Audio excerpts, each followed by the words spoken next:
मैं हूँ रश्मि। तो आज हमारा होने वाला है दूसरा पॉडकास्ट और हमारे साथ है एक स्पेशल गेस्ट अमित बुराड़े सर, जो पिछले 20 सालों से इंग्लिश के टीचर रह चुके हैं और जिन्हें 3 बार बेस्ट टीचर का अवार्ड है, जिनके गूगल प्ले स्टोर पर 2 इंग्लिश के ऐप अवेलेबल हैं और जिनकी वेबसाइट है englishsamjho.com। तो गाइस, आज हम लोग हिंदुस्तान की सबसे बड़ी समस्या इंग्लिश के ऊपर चर्चा करने वाले हैं। क्या इंग्लिश आपकी भी सबसे बड़ी प्रॉब्लम है? तो please don't miss this video and join us.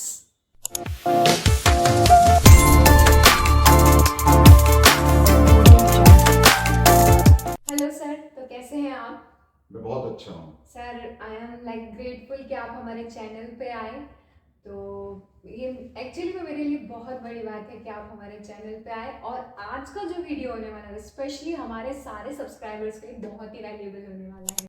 तो सर आज हम लोग इंग्लिश के ऊपर वीडियो शूट करने वाले हैं और डेफिनेटली आप एक बहुत अच्छे इंग्लिश के ट्रेनर हैं। तो मैं ये पूछना चाहती हूँ कि कैसे आपकी इंग्लिश के साथ दोस्ती हुई और कैसे आपके साथ इतनी अच्छी उसके साथ आपकी जो जर्नी रही वो कैसी रही इंग्लिश के साथ? इंग्लिश के साथ मेरी जर्नी बहुत अच्छी रही और ये क्वेश्चन बहुत इम्पोर्टेंट है आपका, क्योंकि आपने जो बात बोली कि इंग्लिश से दोस्ती कैसे हुई, तो मुझे ऐसे टीचर्स मिले जिसके कारण लैंग्वेज से मुझे स्कूल टाइम से ही प्रेम हो और इतना मुझे लैंग्वेज में रस आने लगा, मुझे इतना मज़ा आता था। मेरा पहला जो लैंग्वेज से टच था या क्लोजनेस थी वो हिंदी लैंग्वेज से हुई। उसमें फिर लिटरेचर को लेकर के, कविताओं को लेकर के, and then finally it shifted to English language.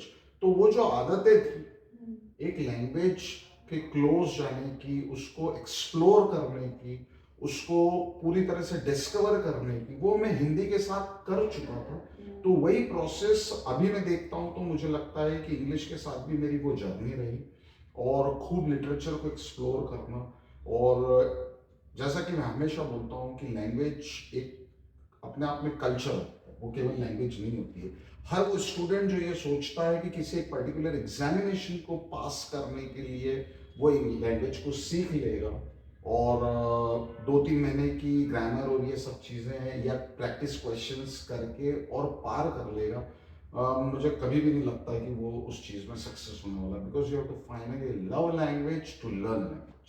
Okay, तो सर इंग्लिश की क्या हिस्ट्री रह चुकी है? अगर हम इंग्लिश के बारे में बात ही करें तो क्यों ना हम हिस्ट्री से स्टार्ट करें। इंग्लिश की हिस्ट्री बहुत पुरानी भी नहीं है। 15th सेंचुरी के लगभग, मिड ऑफ 15th सेंचुरी से इंग्लिश स्टार्ट हुई है।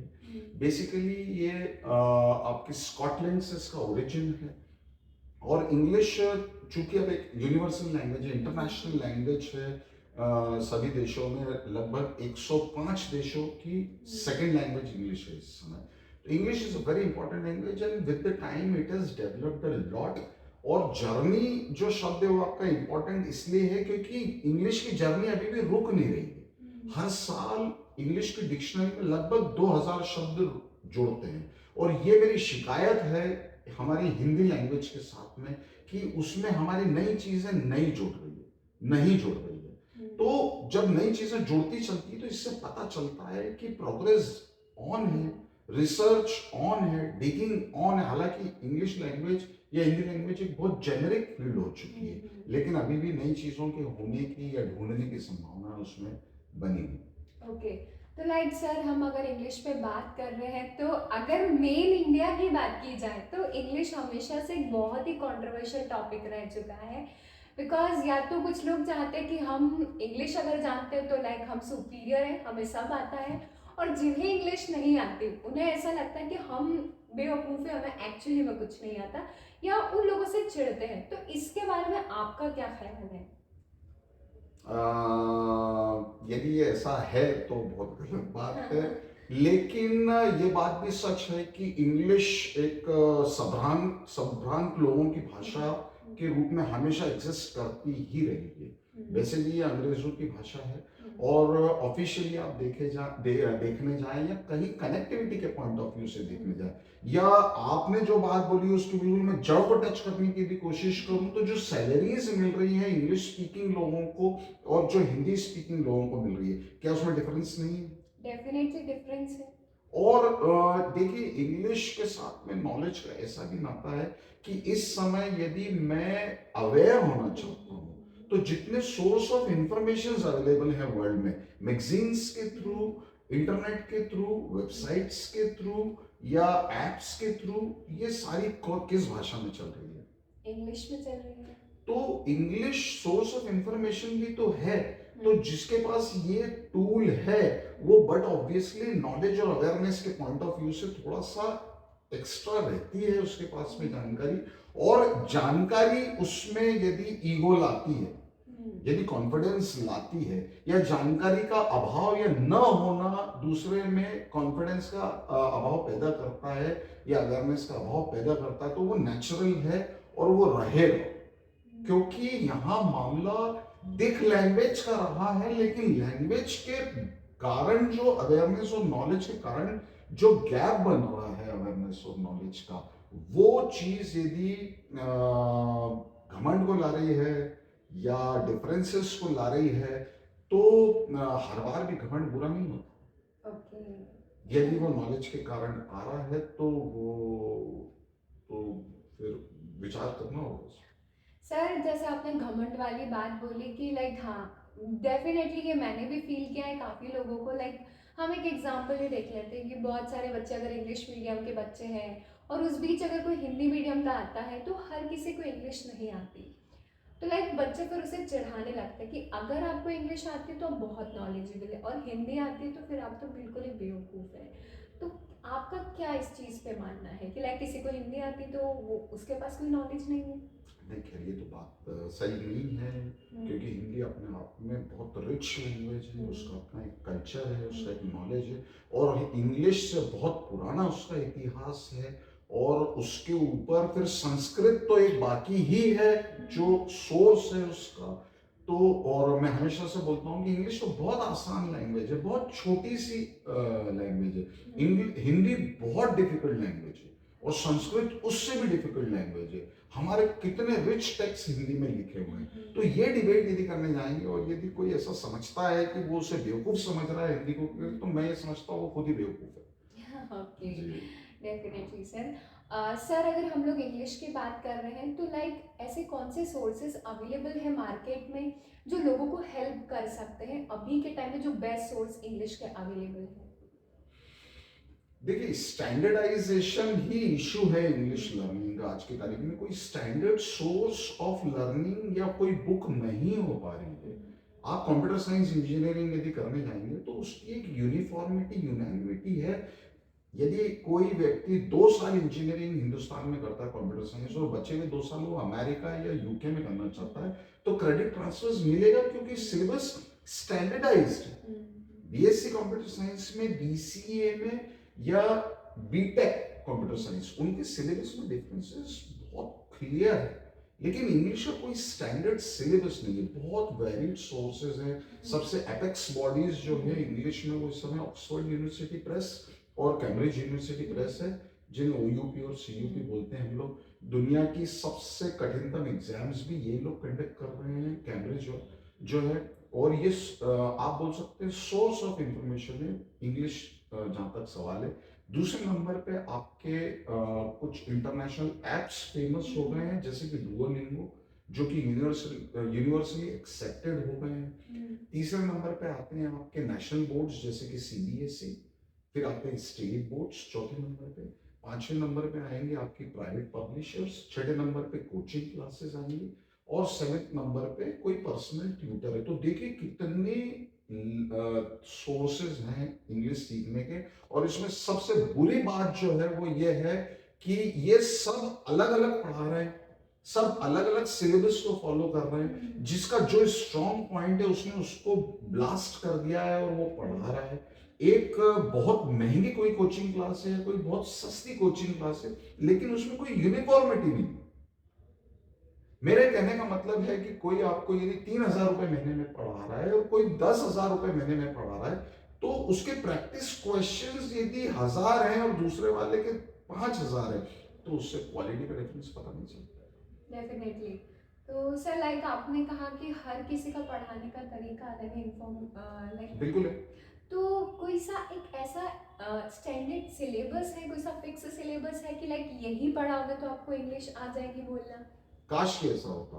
ओके। और यही लेक्यूना है, यही एक वॉइड है, और यही एक वैक्यूम है, ये यही एक कमी है जो कि इंग्लिश लर्निंग और टीचिंग में एग्जिस्ट कर रही है। भाई कितना आसान होता है कि यदि मुझे पता होता है कि ये 10 चीजें आती हैं आपको, तो आपको इंग्लिश आती है। यदि नहीं आती है तो क्लैरिटी है ना सीखने वाले को भी। कल से कोई पूछेगा कि आपको इंग्लिश क्यों नहीं आ रही है, तो वो बोलेगा हाँ, वो जो 10 चीजें आनी चाहिए उसमें से मुझे सिर्फ 8 आती हैं, 2 नहीं आ रही है, इसलिए मुझे नहीं आ रही। लेकिन ऐसा नहीं हो पा रहा है, स्टैंडर्ड सिलेबस नहीं है, स्टैंडर्डाइजेशन नहीं है, इसीलिए इंग्लिश आज एक समस्या की तरह हमारे सामने खड़ी है, टीचिंग पॉइंट ऑफ व्यू से भी और लर्निंग पॉइंट ऑफ व्यू से। लाइक सर, आपने बात की थी कोच सोर्सेस के बारे में कि कोचिंग और ट्यूटर्स भी एक सोर्स में आते हैं। तो क्या लाइक हम लोग कोचिंग जाते हैं या कोई सा भी कोर्स परचेस करते हैं 2 महीने का, 3 महीने का, 4 महीने का, तो क्या बच्चा उसमें फ्लुएंटली इंग्लिश बोलना सीख सकता है, या उसका कोई आइडियल टाइम फ्रेम जिसमें कोई इंग्लिश बोलना सीख जाए? प्रैक्टिस तो उसे मिल रही है, हाँ। और किसी भी लैंग्वेज को तो आपको जिंदगी भर सीखना है, प्रैक्टिस करना है। ऐसा कभी भी स्टैंडर्ड एक टाइम नहीं आएगा।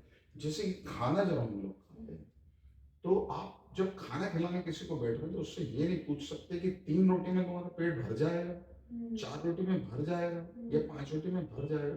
डिपेंड करता है। और हो सकता है कि यदि उस खाने में बहुत मजा आ जाए, तृप्ति मिलने लगे, तो वो जो हमेशा 3 रोटी खाता है, हो सकता है वो 5 तक पहुंच जाए। एजुकेशन और नॉलेज का भी ऐसे ही होता है। डिपेंड करता है आपको कितना रस आ रहा है उसके अंदर, कितना मजा आ रहा है, उतनी ही आगे दूर तक और डेप्थ में आप जाएंगे। आप कभी भी 2 महीने 3 महीने के कोर्स में नहीं रुकेंगे। You will and up with different sources of that language. आप दूसरे सोर्सेज तक जाएंगे जहाँ पे उस लैंग्वेज से आप टच में रह सके। तो एक डेफिनेट टाइम फ्रेम तो दुनिया में मैं समझता हूँ कि जहाँ तक लैंग्वेज का सवाल है, पॉसिबल नहीं है डिक्लेयर कर पाना। और कोर्सेज बेचने के लिए मार्केट ने इस चीज को बहुत पॉपुलराइज कर दिया। जैसा हमारा माइंडसेट बन गया है, learn English in 3 months, learn English in 1 day, learn English in 6 months. तो लोगों की वो जो कमी और उनका जो डर है या उनकी चाहत है, इस चक्कर में मार्केट के फोर्सेस जो अपनी चीजें, सामान और कोर्सेज को या किताबों को बेचने आ रहे हैं, उन्होंने एक बहुत अजीब सा माहौल पैदा कर दिया है जिसमें यूज किया जा रहा है उसकी इंग्लिश सीखने की चाहत को। जब वो पढ़ता है बच्चा तो उसे उम्मीद जग जाती है, उसको फॉल्स प्रॉमिस, फॉल्स ये आने लगते हैं, आइडियाज आने लगते हैं कि अच्छा मैं 48 घंटे में सीख लूंगा, 7 दिन में सीख लूंगा। तो ये मुझे लगता है थोड़ा सा मार्केट फोर्सेस ने पॉपुलराइज किया है, वरना ये अप्रोच ही गलत है कि मैं 1 महीने में सीख जाऊंगा, क्या मैं 3 महीने। आपको एंड ऑफ द ब्रेथ, आखिरी दिन तक जीवन के आपको चीजें सीखनी है। You have to be student in the class of life. Okay sir, जैसे आपने बात की 6 महीने, 3 महीने, तो लाइक मैंने भी अपने टाइम में 3 महीने का एक कोर्स किया। मैं तो वैसे इंग्लिश मीडियम से रही। मैंने आपकी तो इंग्लिश बहुत अच्छी है, मुझे पता है। बट फिर भी सर, मेरे साथ कुछ हिंदी मीडियम के ज़्यादातर बच्चे थे, लाइक मुझसे बहुत ज़्यादा मेहनत करने के बाद भी उनमें वो कॉन्फिडेंस नहीं आ पाया। लाइक हम अपना पैसा सब कुछ देते हैं, टाइम भी देते हैं, लेकिन क्या रीज़न है कि बोलने में वो कॉन्फिडेंस नहीं आ पाता इंग्लिश? ऐसे बहुत सारे बच्चे फेस करते हैं। ये बहुत पॉपुलर क्वेश्चन हाँ, है और पेरेंट्स के भी दिमाग में रहता है। डेफिनेटली। वो हमेशा अपने टीचर से पूछते ही हैं। अब इसमें 2 चीजें रश्मि जी अलग अलग हैं। मैं समझता हूँ कॉन्फिडेंस होना ना होना एक पर्सनालिटी की एक अलग बात है, और इंग्लिश के कारण उसका कॉन्फिडेंस होना ना होना मैं इसको मानता नहीं। क्योंकि मुझे लगता है कि जो कॉन्फिडेंट है वो पर्सनालिटी कॉन्फिडेंस, यदि आपकी पर्सनालिटी में कॉन्फिडेंस है, तो इंग्लिश जैसी चीज, छोटी चीज या महत्वपूर्ण चीज आपके कॉन्फिडेंस को गिराने के लिए काफी नहीं है। और यदि आप ऐसा कह रहे हैं कि इंग्लिश में मुझे कॉन्फिडेंस नहीं आ रहा है या इंग्लिश की वजह से कॉन्फिडेंस नहीं आ रहा है, तो मैं ये सजेस्ट करूंगा कि आप रीचेक करें। ऐसा पॉसिबल नहीं है। आप अपने कॉन्फिडेंस लेवल को कहीं और किसी और कारण से गिरा करके या घुमा करके आए।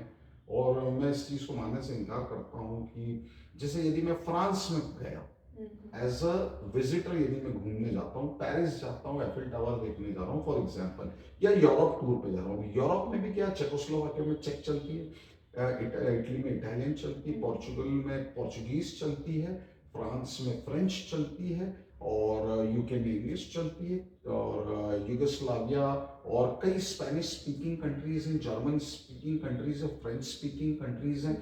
पहले इनकी करेंसीज भी अलग थी, लेकिन अब यूरो इन्होंने एक कॉमन करेंसी चला ली है। तो क्या मैं यदि यूरोप टूर पे जाऊंगा और ये 17 भाषा को देखूंगा, तो क्या उस टूर के बाद मैं अपना कॉन्फिडेंस गिरा करके लौटूंगा घर? नहीं, डेफिनेटली नहीं मैं सर। बहुत सारे फोटोग्राफ्स के साथ में, और जब कोई बहुत आप ऐसे टूर पे जाएंगे तो लैंग्वेज कभी भी बैरियर नहीं बनेगी आपकी। लैंग्वेज केवल एक टूल है कम्युनिकेट करने का। वो कॉन्फिडेंस को कैसे गिराएगा, और यदि इस बात में दम है तो फिर ऐसे किसी भी टूर के बाद मेरा कॉन्फिडेंस गिरना चाहिए, लेकिन नहीं गिरेगा। तो मैं जो कहना चाह रहा हूँ वो ये है कि लैंग्वेज के कारण कॉन्फिडेंस गिर रहा है। हो सकता है कि ह्यूमिलिएट किया जाता हो किसी को लैंग्वेज के लिए, लेकिन कॉन्फिडेंस गिरा दे वो, टेंशन दे सकती है वो चीज़ किसी को, प्रेशर बना सकती है वो किसी को, कॉन्फिडेंस कैसे गिर जाएगा? गिर ही नहीं सकता। हाँ, सही बात है सर, लेकिन फिर भी लोगों के माइंड में होता है कि ऐसी कोई सी मैजिकल ट्रिक है जिससे इंग्लिश 10 मिनट में सीखी जा सके, या ऐसी कोई सी चीज जिससे कभी भी आपकी इंग्लिश ग्रामेटिकली गलत ना हो। देखिए अभी ऐसे टूल एग्जिस्ट नहीं करते इंग्लिश में। हर लैंग्वेज का एक टूल होता है, जैसे ज्योग्राफी का टूल है ग्राफ मैप और ग्राफ पेपर। ज्योमेट्री के टूल्स हम लोग ज्योमेट्री बॉक्स से हम लोगों के पास में, फिजिक्स के टूल हम लोग वर्नियर कैलिपर्स और वो सब जानते हैं, केमिस्ट्री के हम लोग वो पिपेट एंड ऑल दैट हम लोग समझते हैं। हर लैंग्वेज का एक टूल होता है, इंजीनियरिंग हो, मेडिकल हो, कुछ भी हो। इंग्लिश में कोई टूल नहीं है, लेकिन हम लोगों को अभी पेटेंट मेरे नाम से मुझे मिल गया है, कॉपीराइट ऑलरेडी है।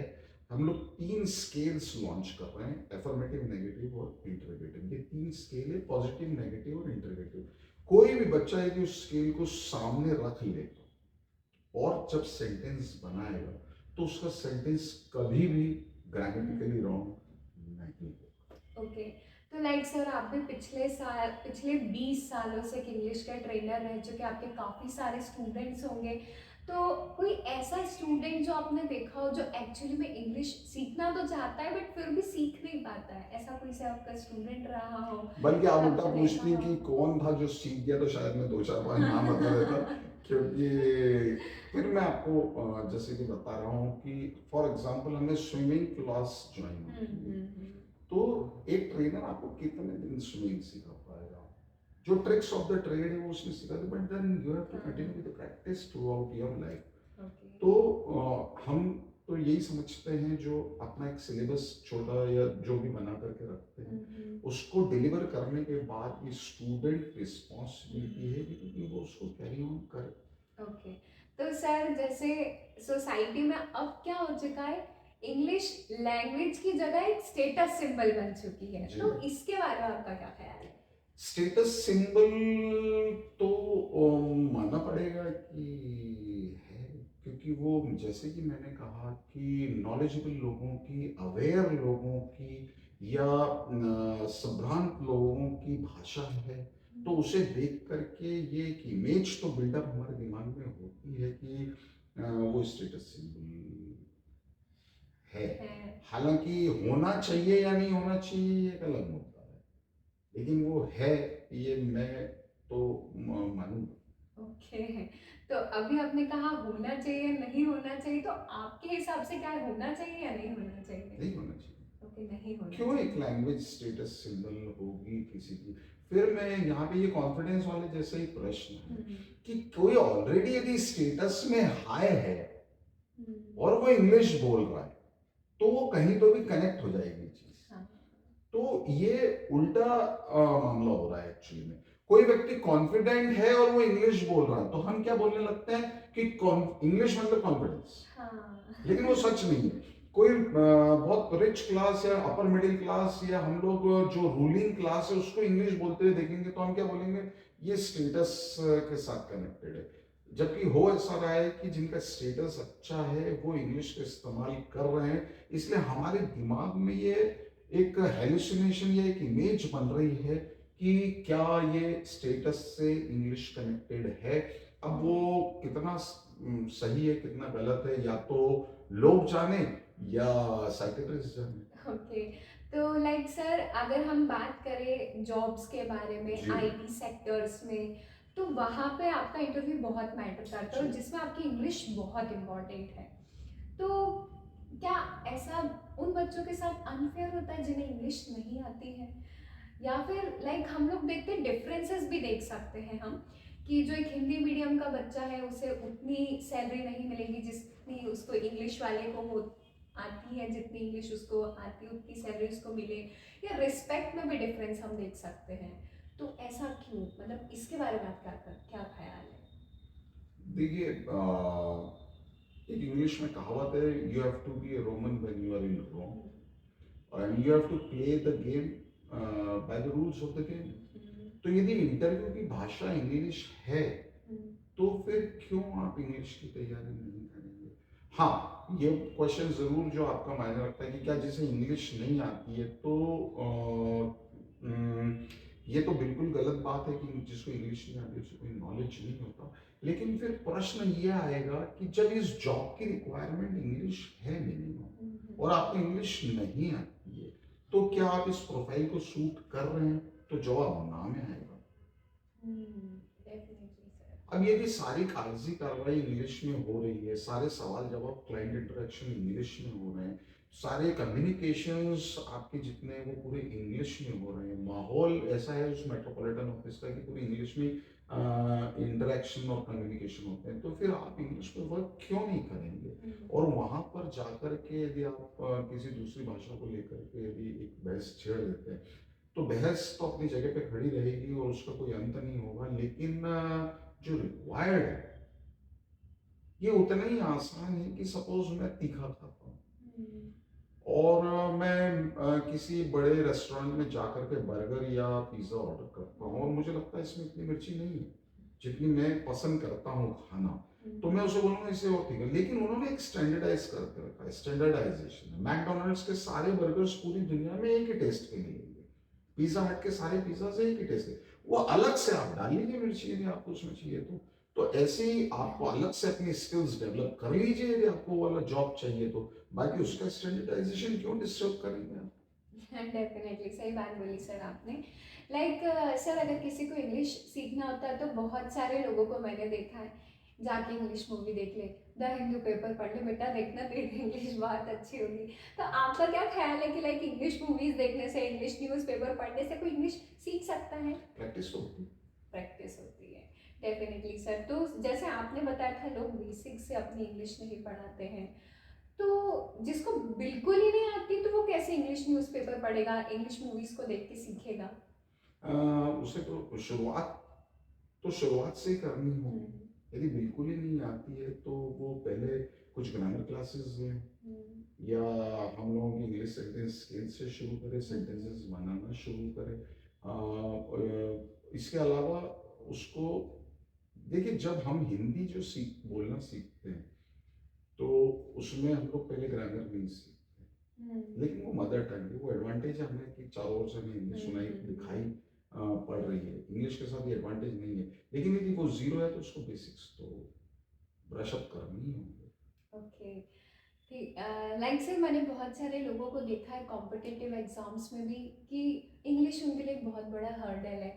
तो ऐसा कोई सा आपका प्रोग्राम जो जिसे बच्चे ज्वाइन कर सकें, ऑनलाइन प्लेटफॉर्म या ऑफलाइन प्लेटफॉर्म, तो प्लीज़ आप उसके बारे में थोड़ा बताइए। इंग्लिश समझो हम लोगों का ब्रांड है, इंग्लिश समझो .com हमारी वेबसाइट है। उसमें हमने हिंदी की मदद से इंग्लिश को सिखाने के लिए एक ज़बरदस्त प्रोग्राम डेवलप किया है और हमने कोशिश की है कि इंग्लिश के वो कॉन्सेप्ट्स जो कि कॉमन हैं उनको उस तरह से समझाएं जैसे कभी नहीं समझे लोगों ने।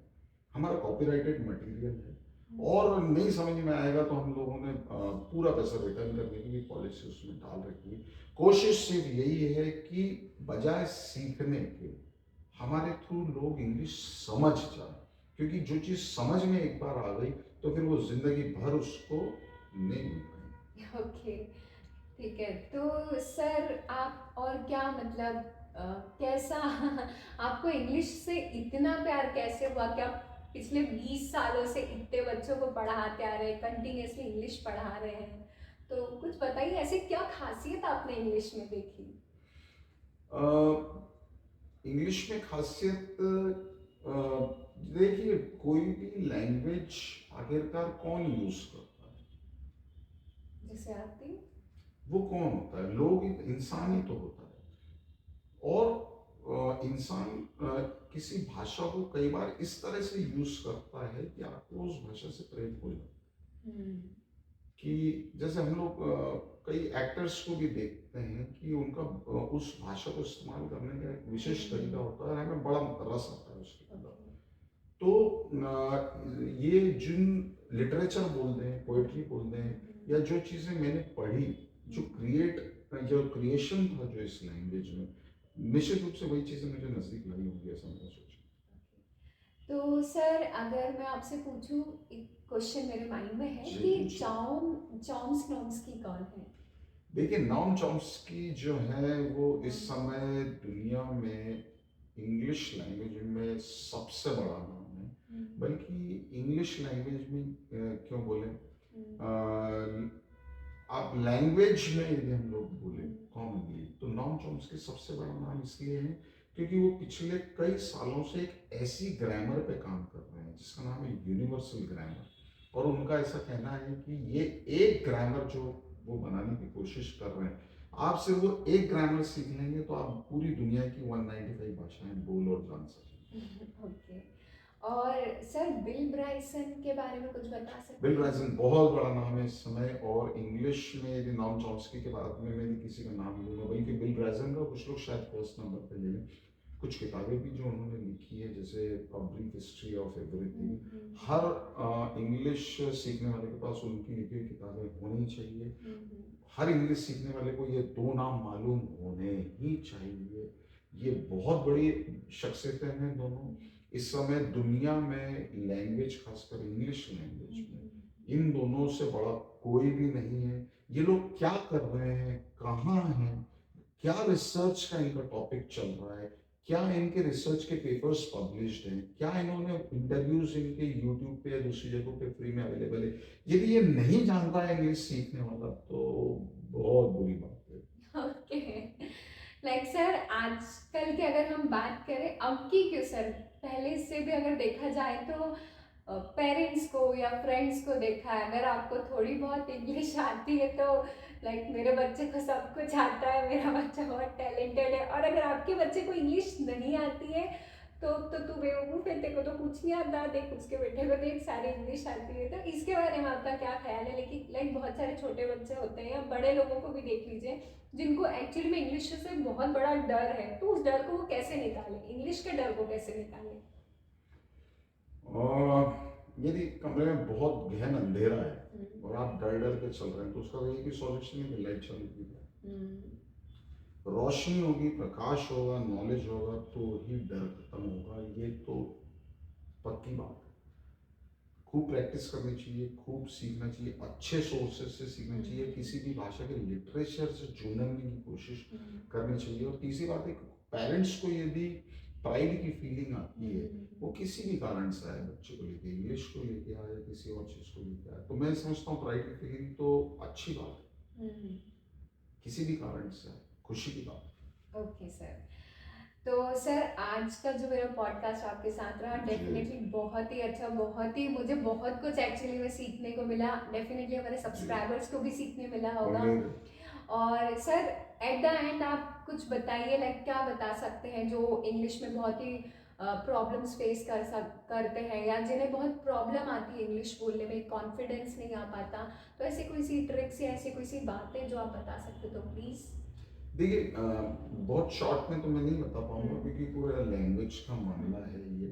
और हम लोगों ने जितनी रिसर्च हमारी अभी तक रही है, जितना यूनिक हम लोग तरीके से उसको क्रिएट कर सकते हैं, इसको लेकर के हम लोगों ने अपना पूरा मटेरियल हम लोगों के EnglishSamjho.com वेबसाइट पर डाला हुआ है। उसको कर सकते हैं, वहाँ से हमें सीधे कॉन्टैक्ट कर सकते हैं। कुछ प्रॉब्लम्स आए इस जर्नी में यदि लर्निंग के, तो हम लोग हमेशा तैयार हैं प्रिसाइसली आंसर देने और उन चीज़ों को हैंडल करने के लिए।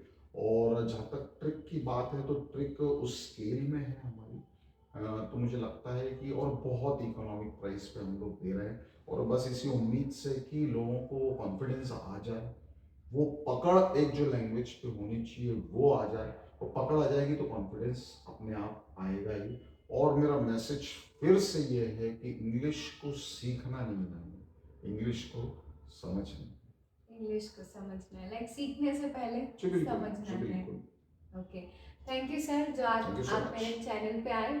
इट्स लाइक मेरे लिए बहुत माय ऑनर प्लेजर, वाली माय प्लेजर, बात माय है प्लेजर, माय कि प्लेजर। आप आए, और काफ़ी चीज़ें हमारे व्यूअर्स को भी सीखने मिली होंगी। डेफिनेटली मुझे तो बहुत कुछ सीखने जी मिला। जरूर। तो आज के लिए बस इतना ही guys. Thank you so much for watching my video. मेरे इंस्टाग्राम पेज की लिंक डिस्क्रिप्शन में दे रखी है, तो जाकर फॉलो कीजिए। सर के इंस्टाग्राम की लिंक मैंने डिस्क्रिप्शन में दे रखी है, तो जाकर फॉलो कीजिए। और नेक्स्ट वीडियो किस टॉपिक पे चाहिए कमेंट सेक्शन में जरूर से बताइएगा। मिलते हैं नेक्स्ट वीडियो में, तब तक के लिए stay healthy and keep smiling.